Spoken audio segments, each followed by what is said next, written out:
ay naghahangad ng mabuting gawain. Kaya kailangan wala siyang kapintasan. Isa lamang ang asawa, marunong magbigay sa sarili at kagalang-galang. Bukas ang tahanan at mabuting tagapagturo.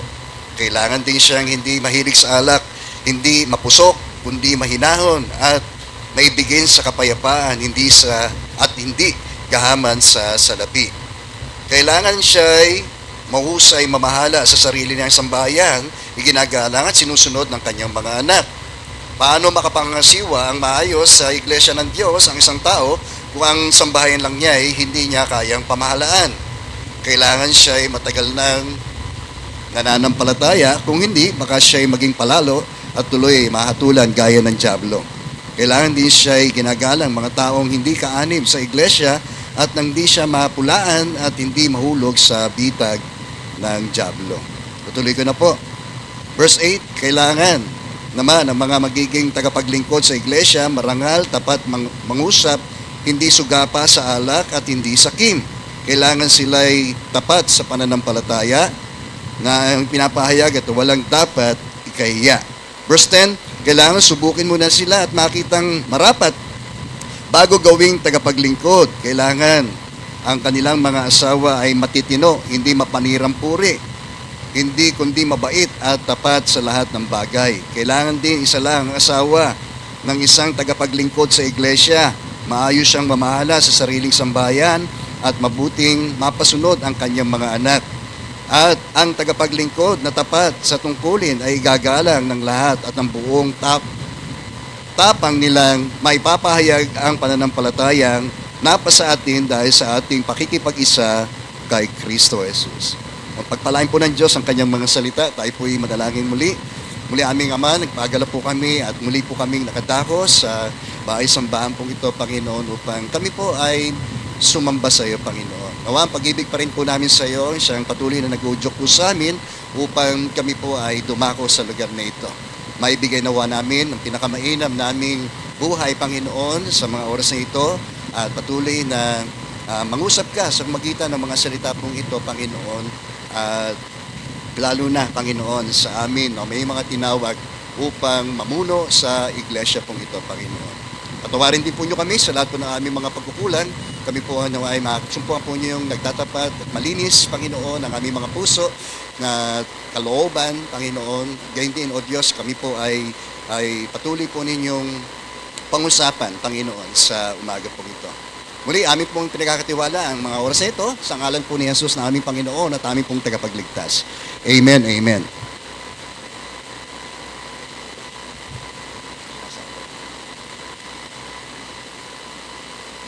Okay, salamat. Okay, magandang umaga po muli sa inyong lahat.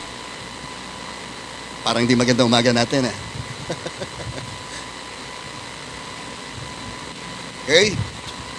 Nais kong magkatan ng mensahe po ng Diyos sa umaga pong ito, choosing church leaders, no? Ang pagpili ng ating pinuno sa ating pong iglesia.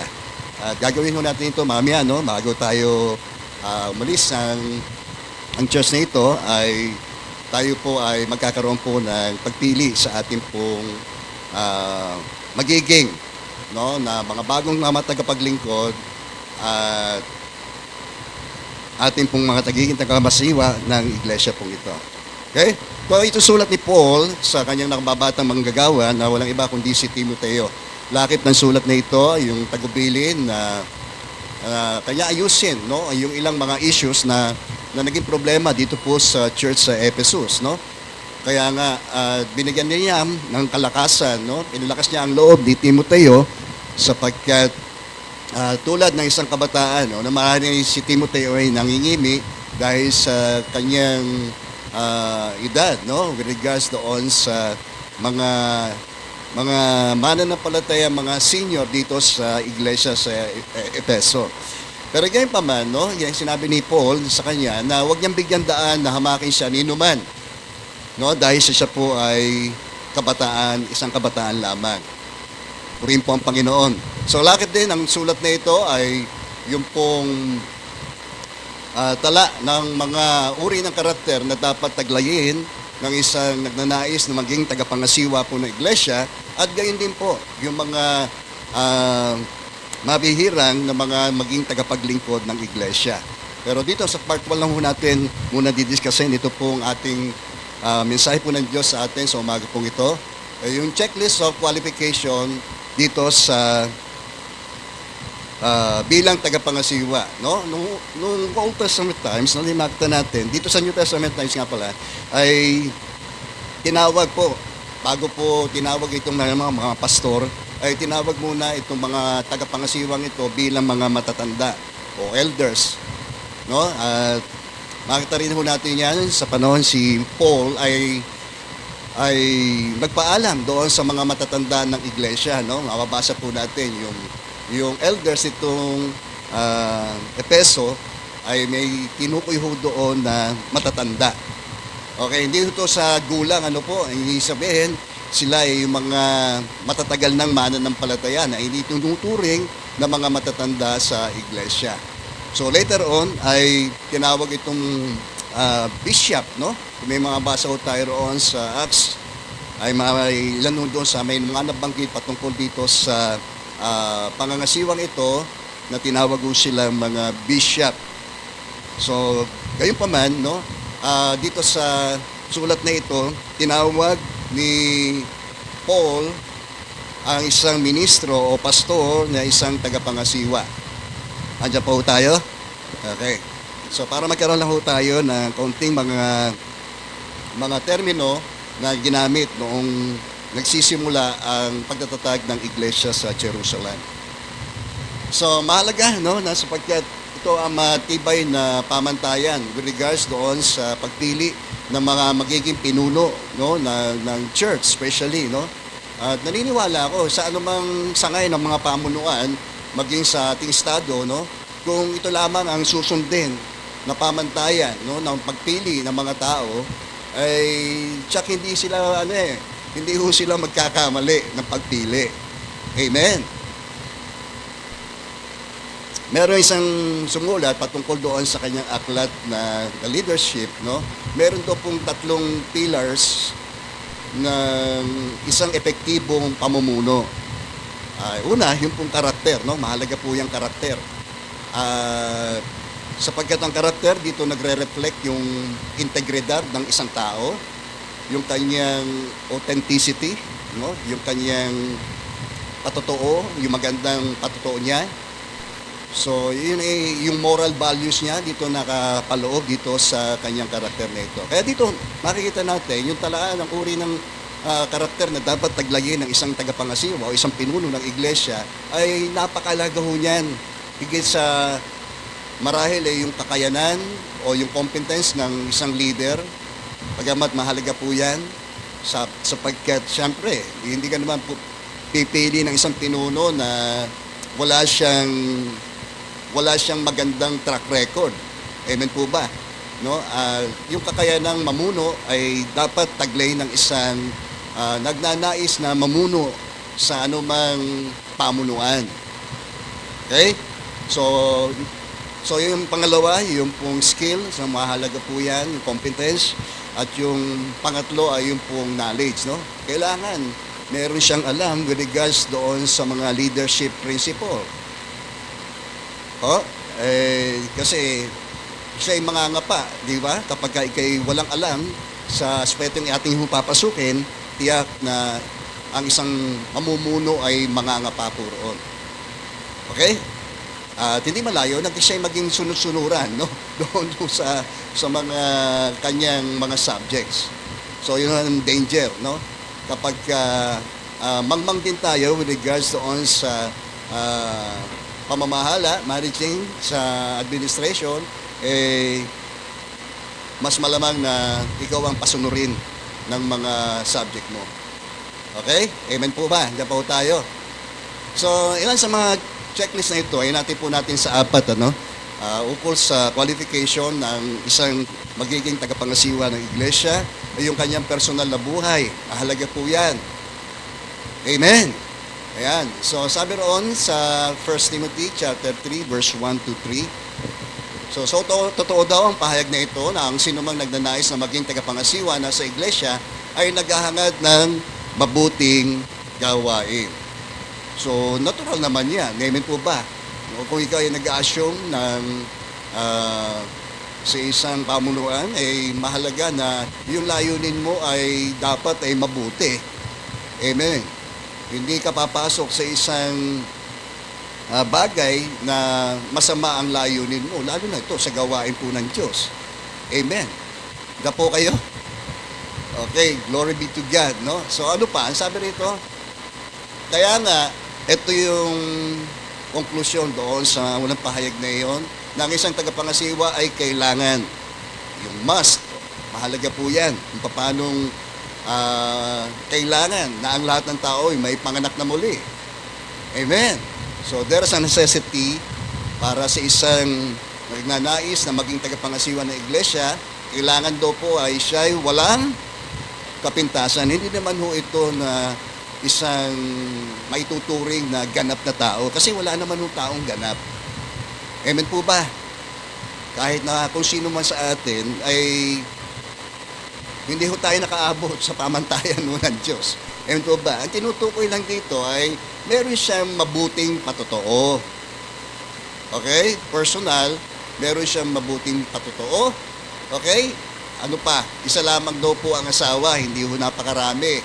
Matino ang pag-iisip, marunong magpigil sa sarili, kagalang-galang, bukas ang tahanan sa iba at may kakayanang magturo. O sige, isa-isahin natin. Sige po, tuloy natin. O dapat hindi rin siya lasenggo. O, nagpipre siya tapos may hangover. O hindi rumaraas, kundi mahinahon, hindi mahilig makipag-away at hindi maibigin sa salapi. Ayan, siguro, very, naman yan, no? Practical para sa ating pong maintindihan. Sige, isa-isahin po natin, ano po. So, sa kanyang personal checklist na ito ng kanyang qualification, he must be above reproach, no? Kailangan daw po ay wala siyang kapintasan. Okay? Kaya nga, kailangan meron siyang mabuting reputasyon, no, sa mga mananampalataya, no, na kanyang pangungunahan. Amen po. Amen. Eh, dapat ako ang sumagot nito eh. So, above reproach, no? So, i-apply rin naman natin ito sa buhay natin. Lahat naman tayo ay tinawag ng Diyos para hindi lamang maligtas. Amen po ba? Bukod sa tayo po ay tinawag na maligtas, tayo ay tinawag na upang maglingkod po tayo. Amen po ba? We are saved to serve, no? Tayo po inaligtas upang maglingkod sa Panginoon. Okay, kaya nga may tuturing ng bawat isa po sa ating mga Kristiyano ay may tuturing ng mga ministro.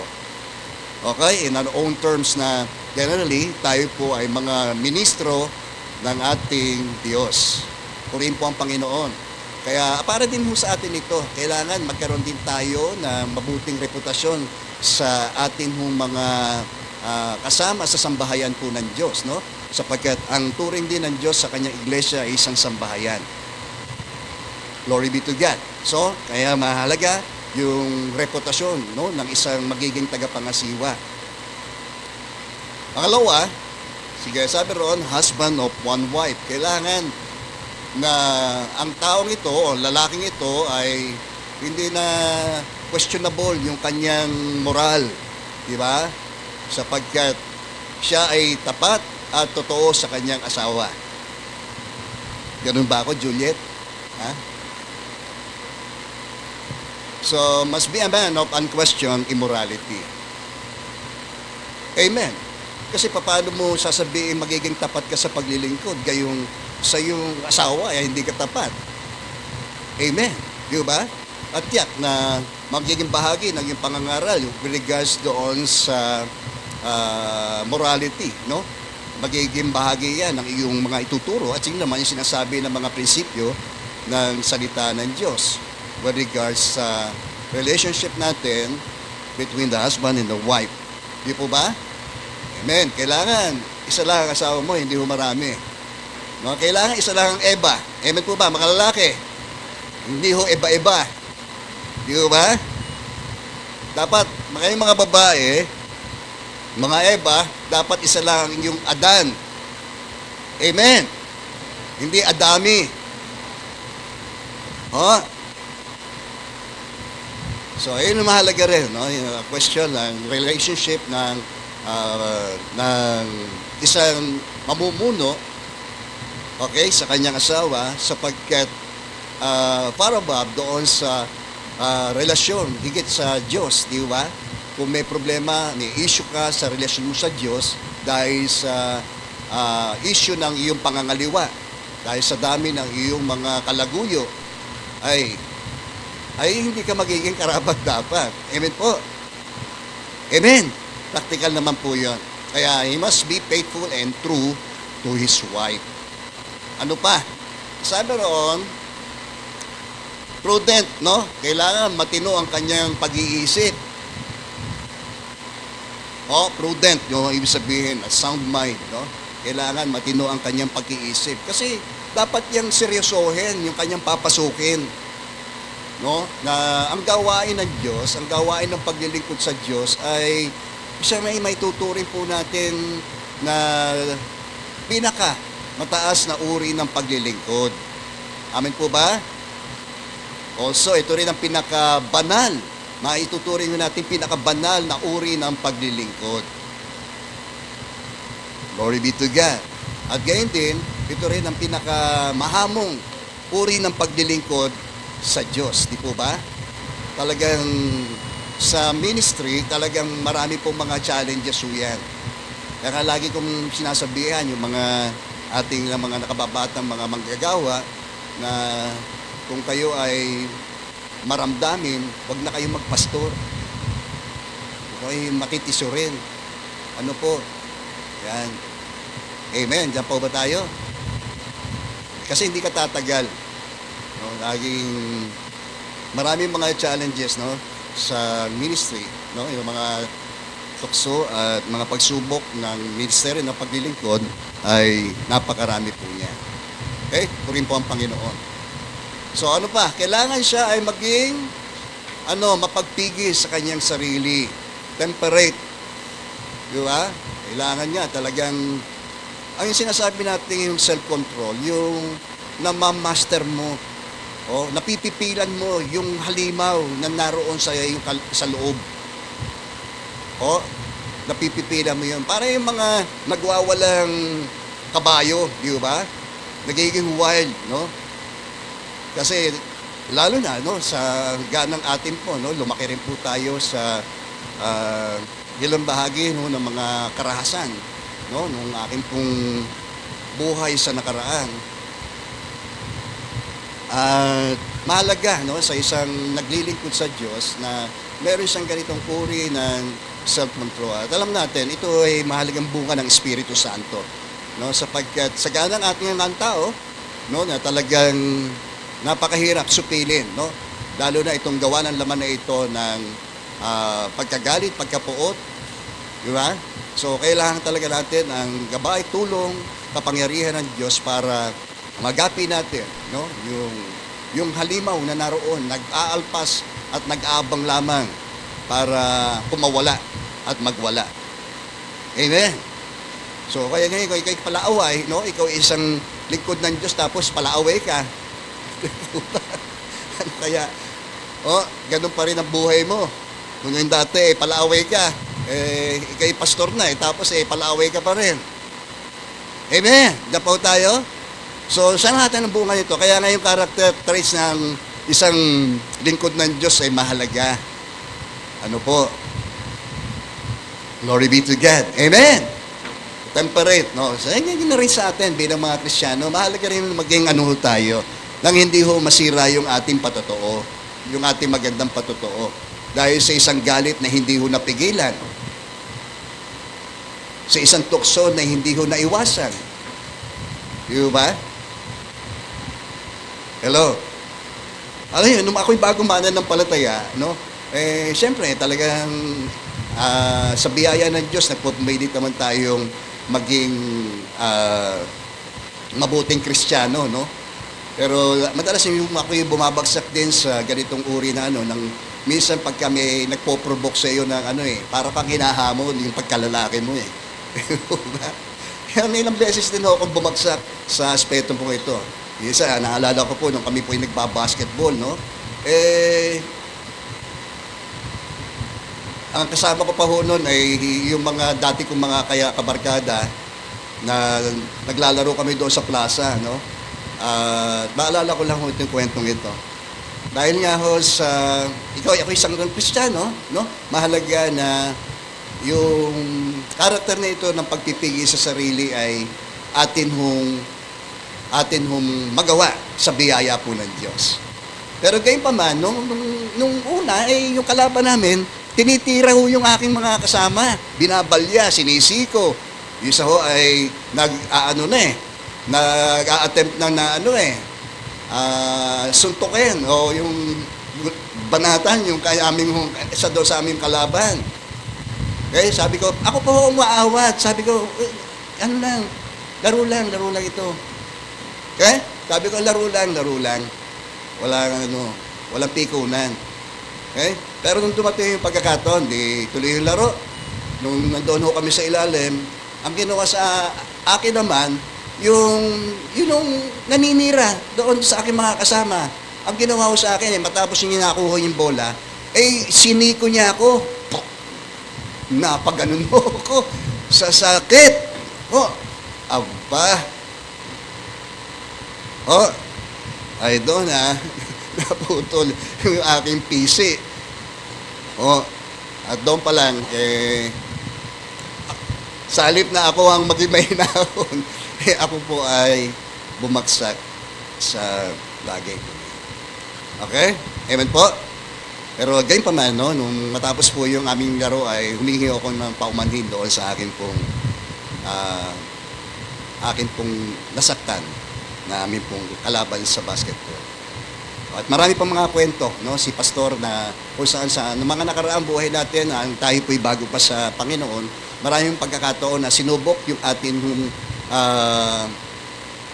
self-control. Pero gayon pa man, salamat sa biyaya po ng Diyos na habang ating hinihiling ito na Panginoon, kung may darating mang ganitong mga uri ng pagsubok sa akin, wag na lang ako kikibo kahit saktan ako ng tao. Di bali na ako matawag na duwag. Wag lang akong bumitiw. Wag lang akong makagawa ng isang bagay na makasisira ng aking patotoo. Okay po? Higit sa lahat, yung pangalan ng Panginoon. Kasi dala-dala natin yun . Amen po ba? Hello? So siguro makaka-relate sa akin yung ilan sa mga ating mga kalalakihan dyan patungkol sa mga bagay na ito. No? Lalo na kung tayo'y na buhay din sa mga ganitong uri ng mga buhay, karanasan nung tayo po'y nasa sanlibutan pa. Temperate, self-control. No? Sa isang mga naglalais na maging tagapangasiwa ng iglesia, mahalaga na siya'y maging mapagpigil sa kanyang sarili. Kahit, minsan talaga may mga tayo kasama sa paglilingkod na nakakainis. No? Tingnan mo nga yung katabi mo. Sige. Nakakatuwa ho ba siya? Oo naman, pastor. Pero minsan, di ba? Titingnan mo siya. Minsan may inis ka rin sa kanya. Hindi mangyayari yun. Wag mo akala ikay nakatayo, kahit kayo mabuhay. Amen. Yan ang realidad ng buhay . Di po ba? Hello, nandiyan po tayo. So, we cannot please everyone. Yan natin. Kahit sa atin bilang mga kapatid kay Kristo. Kaya nga, sinasabi rin natin ng Biblia na panatiliin natin ang pagkakaisa sa ating spirito. Magmahalan kayo sa isa't isa. Amen po ba? Magpalakasan kayo sa isa't isa. At yun po ang ating gawin para maiwasan yung anumang uri ng pagkakabahabahagi at pagkakasira-sira ng ating ugnayan bilang magkakapatid kay Kristo. Amen po ba? And part yun, kung ikaw ay nakapagpipigil, mas nakikita yung bunga ng Espiritu sa atin kung tayo po ay magiging mapagtimpi sa ating pong kapwa. Amen po? Amen. So ano pa? So respectable, no? Dapat siya'y maging kagalang-galang. Alam niyo na niyo naman yan .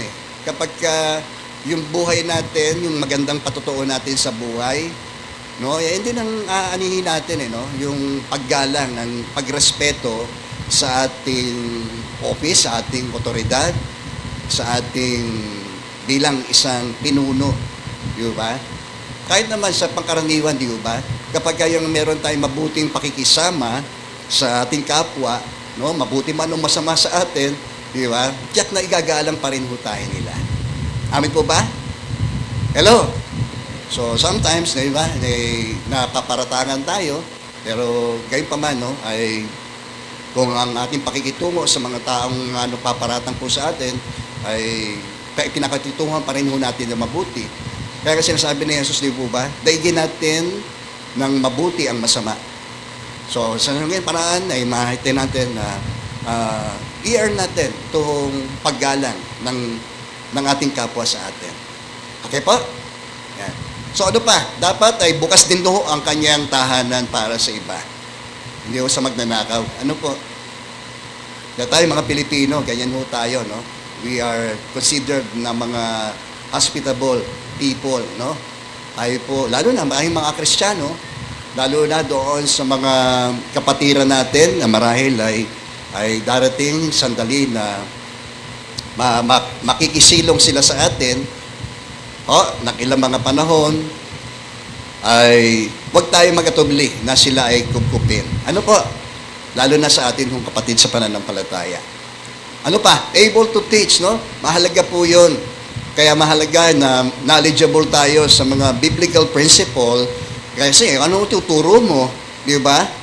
Sapagkat isa sa mga gawain ng isang tagapangasiwa ay yung pong magpakain. Di ba? Bahagi ng ating pagpapasol ay yung pong pagpapakain po natin. At alam natin, ang ating kasangkapan sa pagpapakain spiritual natin sa ating pong sambahayan ng Diyos ay walang iba kundi ang salita ng Diyos, no? Kaya nga si Paul, nakikihayat niya lagi si Timothy na magturo siya ng tamang aral tulad ng kanyang mga natutunan kay Pablo. So, able to teach, no? Dapat meron kang kakayanang magturo. Although, naglagay siya sa iglesia ng mga apostol, evangelista, pastor, guro, di ba? So, may mga pastor na hindi naman teacher, no? Pero may mga teacher na hindi ho pastor. Okay? Diyan po tayo. Pero mostly, na ang dalawang ito ay, yung gift na ito ng preaching and teaching ay lagi hong magkasama yan. Lalo na sa mga nangangaral at nagtuturo ng salita ng Diyos. Amen po. Yan, able to teach, no? Sound doctrine, no? Kaya nga, yung ating tinuturo sa atin hong samahan sa Assemblies of God ay yung pong 16 na fundamental doctrines of the Assemblies of God. At yung 4 na mahalagang doktrina na yon, unang-una, si Jesus ay nagliligtas. Amen po ba?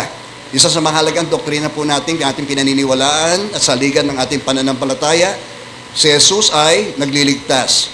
Pangalawa, si Jesus ay nagpapagaling. Amen!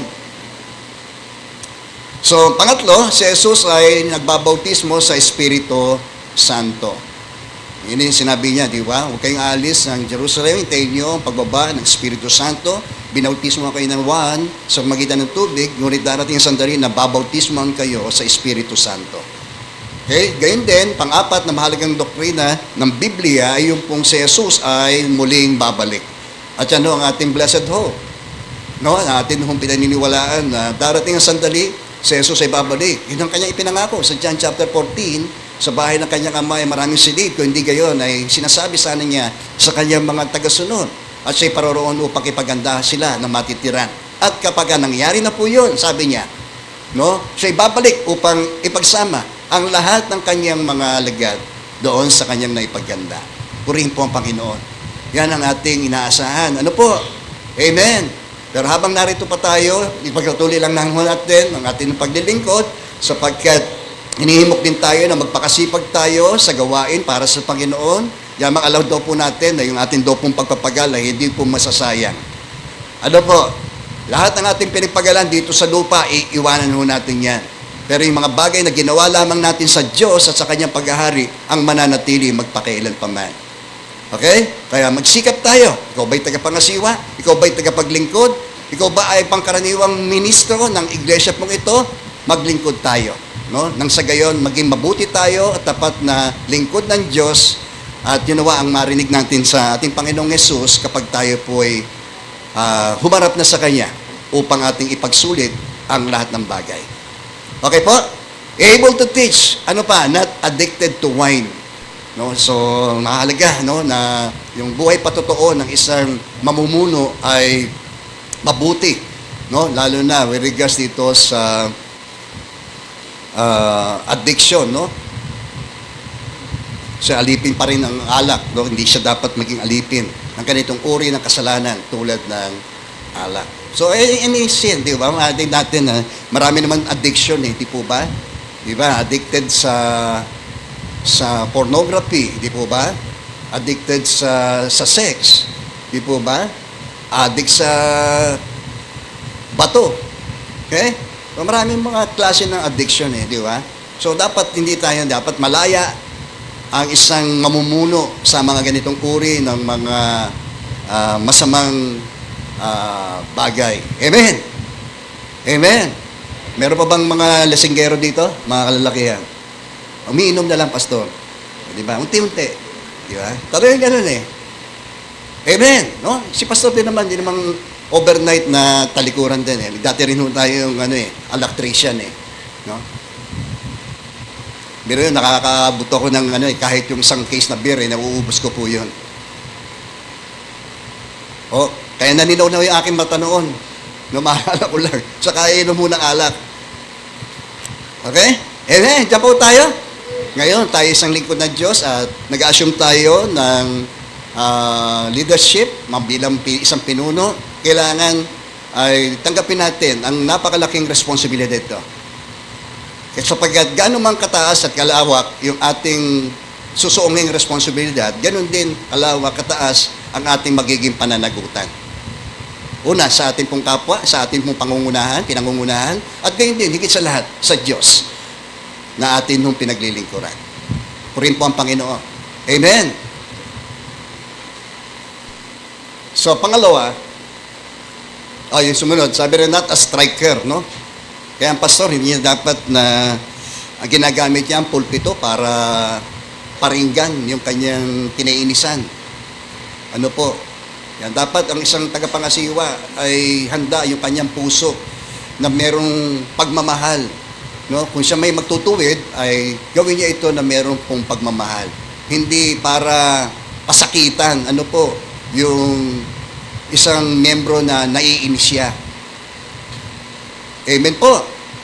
Okay, gayon din tayo, di ba? Dapat hindi rin tayo ganoon. No? Sayang, wala si brother. Yung sermon para sa kanya eh. Di ba? Minsan, ganun tayo eh. Ganun ba tayo? Di ba? Sayang, sana narinig niya yung mensahe. Para na rin tayong striker noon. Kasi dapat lawin niyang limiin. Hindi man angkop sa atin yung ating manapapakinggan sa kasalukuyan. Baka dumating yung pang sandali na umangkop yun sa atin. At pinaghahanda ho tayo ng Diyos doon para kung dumating man yon, ay alam natin kung ano po yung dapat po nating gawin. Nagkakaintindihan ba tayo? Okay, ano pa? He must be gentle. Siya po ay maamo. Di po ba? Hindi po maangas. Di po ba? Ang maamo. Ang himing ang maamo ay madaling lapitan. Oh? Okay, diyan po tayo. So, ganyan din, ang isang Kristiyano, isang ministro, dapat siya ay maging maamo. No, tulad ng ating Panginoong Yesus, di ba? Pasanin niyo aking pamatok sapagkat ako'y maamo, di ba? Sabi niya gano'n. He is gentle. Ganun din tayo. Maging banayad tayo with regards sa ating pakikitungo sa ating pong kapwa and regards sa ating mga paglilingkod. Ano pa? Not a lover of money. No? Yan ang issue patungkol sa kaperahan, no? Lalo na sa ating estado ngayon. No? Dahil pinili natin yung mga pinuno na yun eh. Di ba ba? Amen. Meron lang ang track record yun eh. Di po ba? Isa doon sa mga pinili nating maging senador. Okay? Ngayon na, ang pa ng ating kapatid na Joel, no? Nakakalungkot nga lang kung isipin, pero ayaw naman natin siyang hatulan hanggat wala akong talagang masusing pag-ebidensya na magpapatunay na siya nga po ay kasangkot puro. Pero isa yan sa mga pitfalls of leadership, no? Yung the love of money. Sapagkat the love of money is the root of all evil. Amen po ba? No, kapag kayo masalapi, no, ituturing mo ang iyong sarili na yung security mo nasa kayamanan. Di po ba? Kaya yung mga salaping hindi mo pinaghirapan, kung gastusin mo yun, ay walang kapararakan. Di ba? Ilan yung mga nagpatalo sa sugal doon sa mga kasino, di po ba? Kasi hindi man nila pinaghirapan yun eh. Pinaghirapan ho natin yun. Amen po ba? Tayo na siyang nagbabayad doon ng buwis sa kanila. Amen po ba? So, isa yung mga nagkikipagbagsak ng isang pinuno. Kapag siya'y maging aigin, maging sakim siya sa kayamanan, sa salapi, tiyak na masasadlak siya sa paghihirap ng kalooban. Sana nga ako, iniisip ko, sana maging Sakeo sila eh. Di ba si Sakeo? Di ba? Nung makilala niya si Jesus, talagang si Jesus lang kailangan nila eh. Amen po ba? Nung makilala ni Sakeo si Jesus, di ba? Ano sinabi niya? Dineclare niya, Panginoon, ang kalahati ng aking kayamanan, ibabahagi ko sa mga duka. At kung ako may minadayang sino man, 4 na ibayo ang isasauli ko sa kanya. Tingnan niyo yun? Yung transformation na yon ni Sakeo, mula sa isang corrupt na may tuturing na opisyal, no, ng pangungulekta ho ng buwis. Sapagkat totoo naman, ng mga publikano po noong mga panahon na yun ay talaga mandurugas. No? Naglalapat sila ng kaukulang porsyento para doon sa mga kalakal at yung sumusobrang pataw nila ng porsyento ay napupunta ho doon sa kanilang mga bulsa. So ano mapapala na isang tao, makapanang niya ang buong sanlibutan pero yung kanyang kaluluwa ay mapahamak. Ano may babayad ng tao para may balik yung kanyang buhay? Wala. Amen po ba? Kaya ang pag-ibig sa salapi ang siyang ugat ng lahat ng uri ng kasamaan. Dahil sa paghahangad na magkamalang salapi, may mga nalayo sa pananampalataya at nasadlak sa paghihirap ng kalooban. Okay? Amen po? Amen! So, palakpakan muna natin si Lord. Okay? Not a lover of money. Kaya nga ho ko, nangingat na ho ko sa pagdating ko sa pere. Okay? Sige po.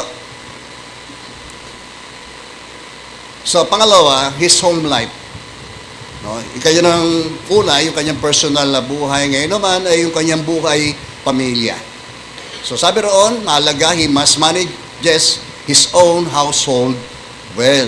Dapat mapahamalan niya ang kanyang sambahayan na mainam. No, sabi roon sa verse 4 to 5, dapat mahusay siyang mamahala. Amen.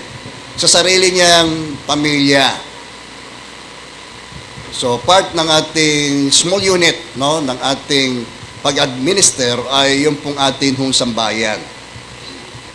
Okay, tayo mga magulang, tayo mga pamilya, especially bilang isang ama, dapat mahusay tayong mamahala sa sarili nating pamilya. Ano pa? Pangalawa, sabi rito, ginagalang tayo ng atin hong mga anak, nire-respeto tayo. Amen. Kaya pakita natin na tayo yung karapat-dapat na respetuhin. Naalala ko nga yung anak ni Iko, no? Sabi, kahit itakwil ako ng tatay ko, di ba? Okay lang sa akin. Basta panagutan niya yung kanyang ginawa. Ewan ko kung nabasa nyo yun. Sulat ng kanyang anak na nagsasabing harapin niya yung kanyang kasong ito na binabato sa kanya. Okay? Amen! So, dapat ginagalang ho tayo ng ating mga anak. Ano ba? At sinusunod ng kanyang mga anak. O, paano nga po ba siya makapangangasiwa ng isang maayos na iglesia? Di ba? Kung yung sambahayan niya lang, small unit, di ba? Yung kanyang family ay hindi niya mapamalaan ng maayos. Kaya, babalik din ho yan, no? Kasi mas malawak, no, ang iglesia. Amen po ba? Diyan po tayo? Yan. So, ano rin ho yan? Mahalaga po yan sa ating tingnan, no, sa atin mga pipiliin later sa mga panahon. Kasi si Pastor, di naman habang panahon, nandito tayo. Ano po? Yan. Matanda na rin si Pastor. nauubos ng buhok, no? Pinagpapawisan ng gusto. Ano po, ay mahalaga, no, sa mga darating. Kung meron man tayong tikit na magiging saligan at pamantayan ng ating pagpili sa atin ng mga ngasiwa po sa atin, walang iba kundi itong salita ng Diyos. Okay? Sana nga lamang ito rin ang nagiging batayan, no? Sa ating estado sa pagpili natin ng mga mamumuno po sa atin. Okay? Glory be to God. Kung hindi, mapapahalaan ng sarili niya ang pamilya. Kasi ito, mas malawak ang pamilya. Hindi lamang kaamumunti, kundi maraming sambahayan na ikaw ay pamamahalaan. Okay? Amen po. Next, sige po. Pangatlo, checklist ng qualification patungkol naman sa kanyang buhay iglesia. Dapat hindi siya bagong mananampalataya. Kaya kailangan, susubukin, no, ng ilang mga panahon bago siya mag-assume ng leadership. Di ba? O piliin para mamuno. Sabi sa verse 6, sabi rito, hindi siya dapat isang baguhang mananampalataya. So, baby Christian pa siya. Ang alam niya lang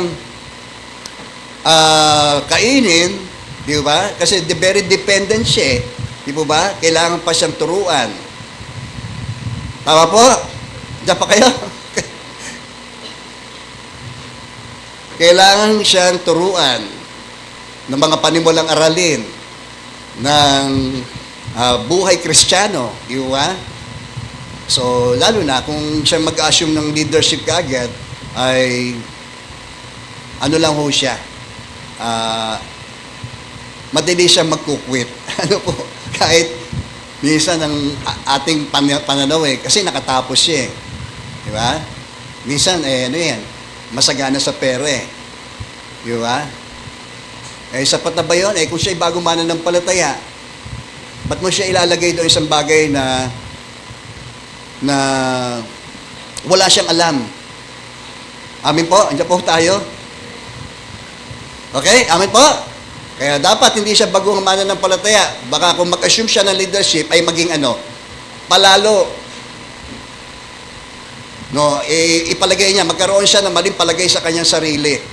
Yun yung kapalaluan Yung mataas na pagtanaw sa kanyang sarili. Magaling siya dahil siya ang napili. Magaling siya dahil siya may kakayanan. No? Siya may pera. Kaya karapat-dapat siya. Amen po ba? Hello? At sa gayon, sa po ay mahatulan gaya ng dyablo.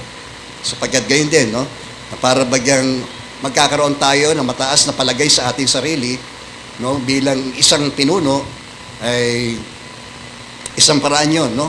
Isa sa mga pitfalls of leadership ay yung pong tinatawag po nating pride. Sabihin natin pride. Alisin ho natin yun. Yung mataas na palagay sa atin ng sarili. Mataas na pagpapahalaga sa ating sarili. Okay? Glory be to God. So, dapat matagal na siyang mananampalataya. Kaya dapat gumugugol siya ng mga panahon, no? Bago siya mag-assume ng leadership. Kaya ako, hindi maagad na, muna, nung ako'y bagong mananampalataya, dahil sa ako'y merong talento sa pagtugtog, doon muna ako nilagay ng Diyos. Amen. Hello, dyan po kayo? So, sa pagtalaw ng mga panahon, naging bahagi ako ng kabataan. Dahil may medyo bata pa tayo nun Tapos, napunta naman ako sa Ministeryo ng mga Kalalakihan. So, salamat sapagkat kahit ako ang pinakabata ron sa lahat ng mga matatandang mga kalalakihan nung araw, ginagalang ho nila ako. Po ba? Hello? Glory be to God. Kahit naman ho na ngayon, no, na mahalaga na meron mag-earn tayo ng respeto ng ating pong tinuturuan. Okay? So, next po. Pagdating naman sa kanyang social life, no, he must have a good reputation with those outside the church. Di ba? Hello? Alala ko ito rin isang senador, yung sinasabi, sinisira mo yung reputasyon ko. Ano yung reputasyon niya? Di po ba? Okay? Amen. So, mahalaga po yan eh. Ano ba ang sinasabi ng iyong mga kapitbahay, ng iyong mga kaibigan, outside the church? Di ba? Pag tinanong mo sa kanila yung pangalan, ano kaya ang sasabihin nila sa atin? Mag-survey nga tayo. Ha? Andiyan po kayo? Okay, sabi roon sa verse 7, bukod dito, kailangan mabuti ang pagkakilala sa kanya ng mga hindi sumasampalataya. Okay? Upang hindi siya mapintasan. Naku, yan.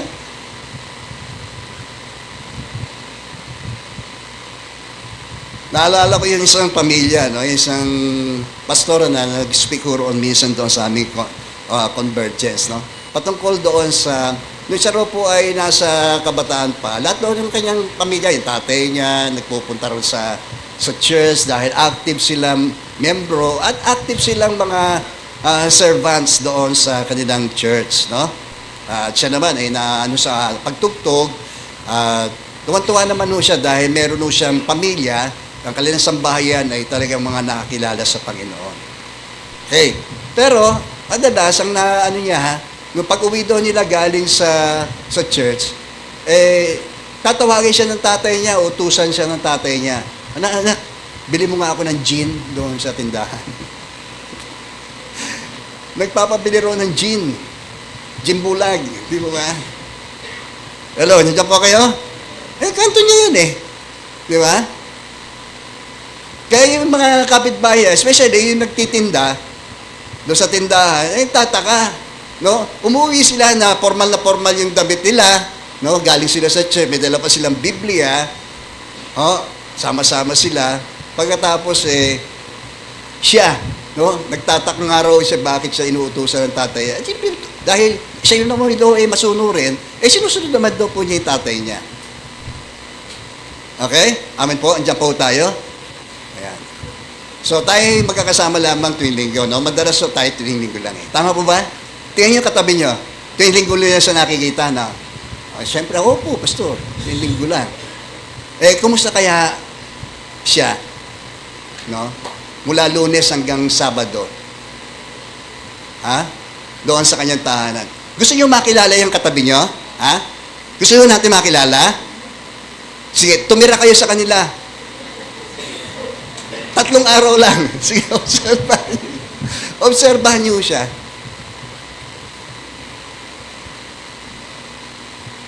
Okay? Amen? Sige. Kung tayo tatanungin yung ating mga kapitbahay, ating mga kakilala sa atin, pero hindi sila mga mananampalataya, ano kaya ang kanilang sasabihin sa atin? Maganda ba? O masama? Kaya mahalaga po yan. Kaya magkaroon tayo ng mabuting patotoo. Hindi lamang po sa loob ng iglesia, kundi igis lahat doon sa atin ng kanya-kanyang buhay. Amen po ba? Sa loob ng tahanan, sa loob ng tanggapan, sa loob ng paaralan, saan man tayo naroon, ay magkaroon po tayo ng isang maganda at mabuting patotoo sa lahat. Para ating maparangalan ang ating Panginoon. Amen po? Yan lagi nating maging motivation natin. Sa lahat ng ating iniisip, sinasabi, at gayon din po sa ating pong pigit na ginagawa. For us, nandito tayo, isa sa pinakamahalagang layunin kung bakit po tayo tinawag ng Diyos ay upang magbigay ng karangalan po sa Kanya. Amen po? Amen. Siguro, tapos na po? Ayan. Choosing a church leader. Siguro, dito muna natin puputulin. Yung part 2 po ay sa darating na po, na linggo. Kurayan, naka-schedule sana ito doon sa between the 3rd and 4th, pero gayon pa man dahil aangkop natin ito dahil magkakaroon po tayo ng eleksyon pagkatapos po nito. Pero gayon pa man, binasa lang natin doon sa magiging tagapaglingkod ay wala naman pagkakaiba patungkol doon sa magiging tagapangasiwa po ng iglesia. Ay yun ang mga katangian, kailangan taglayin ng isang magiging tagapaglingkod ng iglesia. Mahalaga po yung ilang mga talakay po natin tungkol doon sa magnanais naman maging tagapangasiwa ng iglesia. Okay, iba po yung tagapangasiwa doon po sa tagapaglingkod. Sila po ay mga tinatawag po nating mga diakono. Sabihin nga ho natin, diakono. Sa English po ay deacons. Okay? At yun ho ang ating pipiliin. Bagamat maaring yun ho ay dumaan na no, sa election committee, tayo na lamang po ay boboto ng yes or no. So, bilang pa sinaya dito po sa ating pong gagawin, pagkatapos po nito ay mahalaga na ating pong ipanalangin, no? Ang ating pong mga tagapamuno at ating pong mga tagapaglingkod sa iglesia pong ito. Pakalaga po eh. Ako po ba'y pinapanalangin ninyo? Sana po, pinanalangin yung mamatay na. Okay. Okay. Glory be to God. Tayo po yung manalangin. Dakilang Diyos, aming Ama, sa ngalan po ng iyong pong anak na si Jesus, muli po kami nagpapasalamat sa kaloob yung sandali na ito na binikis mo kami, Panginoon, ng iyong mga salita, Panginoon. Salitang patuloy na nag-aanyaya sa amin patungo sa maganda at mabuting patotoo sa buhay. Kami man ay pinuno, tagapangasiwa, tagapaglingkod, o kami man, Panginoon, ay pangkaraniwan lamang ministro ng iglesia po ito. Sapagkat bawat isa naman po namin, sa amin, ay tinawag mo para mag-minister, Panginoon. Umasa po kami na yung mga katangiang ito, Panginoon, ang karakter na ito, ang kakayanang ito, ang kaalamang ito, Panginoon, ay siya naman maging the very pillars no, ng aming pagkakaroon ng isang effective leadership sa church na ito, Panginoon. At nawa ay masupungan po nyo kaming hindi magkulang, Panginoon, sa imong bagay na iyo pong pinagagawa po sa amin, lalo na sa aming pangangaral ng iyong mabuting balita ng iyo pong kaligtasan. Purihin ka, Panginoon. At nawa, O Diyos, bigyan mo kami ng sapat na at malinaw na kaisipan sa mga sandali pong ito habang kami nagsasagawa, Panginoon, ang ilang mahalagang bahagi, Panginoon, namin with regards sa aming pagpili, Panginoon, tagalik, Panginoon, ng tagapangasiwa at gayon din po ng iyong magiging tagapaglingkod sa iglesia po ito. Muli, binabalik po namin sa iyo ang lahat ng papuri at pasalamat sa ngalan po ni Jesus na aming Panginoon at aming pong tagapagligtas. Amen, amen.